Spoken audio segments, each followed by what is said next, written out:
அதிமுக முன்னாள் அமைச்சர்களின் மகன்களை தோற்கடிக்க வேண்டும். கட்டம் கட்டும் ஓபிஎஸ் கதறும் தென் மாவட்ட அதிமுகவினர்.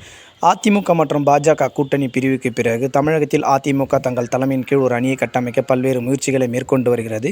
இருந்தபோதிலும் இந்நாள் வரை தங்களால் ஒரு அணியை கட்டமைக்க முடியாமல் எடப்பாடி பழனிசாமி திணறி வருகிறார். அதுபோக ஓபிஎஸ் அவர்கள் தனது ஆதரவாளர்கள் மூலம் மற்றொரு அணியை பிளவுபட்டு அதிமுகவிலிருந்து செயல்பட்டு வருகிறார். அவர் தற்போது தங்களை அதிமுகவிலிருந்து நீக்கிய முக்கியமானவர்களின் மகன்கள் தற்போது அதிமுக சார்பாக நாடாளுமன்ற தேர்தலில் வேட்பாளராக நிற்கப் போகிறார்கள். குறிப்பாக ஜெயக்குமார் அவர்களின் மகன் ஜெயவர்தன், கேபி முனுசாமி அவர்களின் மகன், நத்தம் விஸ்வநாதன் அவர்களின் வாரிசு, செக்கையன் அவர்களின் மகன் என அதிமுக சீனியர்களின் மகன் லிஸ்ட் நின்று கொண்டே போகிறது. எனவே இந்த முறை அவர்களுக்கு தங்களது பாணியில் பதிலடி கொடுக்க ஓபிஎஸ் அவர்கள் அதிக முயற்சிகளை மேற்கொண்டு வருகிறார். குறிப்பாக பணம் பற்றிய கவலையை நீங்கள் விட்டுவிடுங்கள் என அதிமுக ஓபிஎஸ் ஆதரவு மாவட்ட செயலாளர்களிடம் ஓபிஎஸ் தெரிவித்ததாக கூறப்படுகிறது. எனவே தென் மாவட்டங்களில் அதிமுக முன்னாள் அமைச்சர்களின் மகன்கள் போட்டியிடும் இடங்களில் ஓபிஎஸ் அதிக கவனம் செலுத்தி தங்களுடைய பலத்தை நிரூபிக்கப்படுவதன் மூலம் அவர்களின் மகன்களை இந்த தேர்தலிலிருந்து ஓரங்கட்ட வேண்டும் என்ற யுக்தியும் ஓபிஎஸ் தரப்பு எடுத்திருக்கிறது. எனவே ஓபிஎஸ் அவர்களின் இந்த முடிவானது அதிமுகவில் தென் மாவட்டங்களில் போட்டியிட பலரும்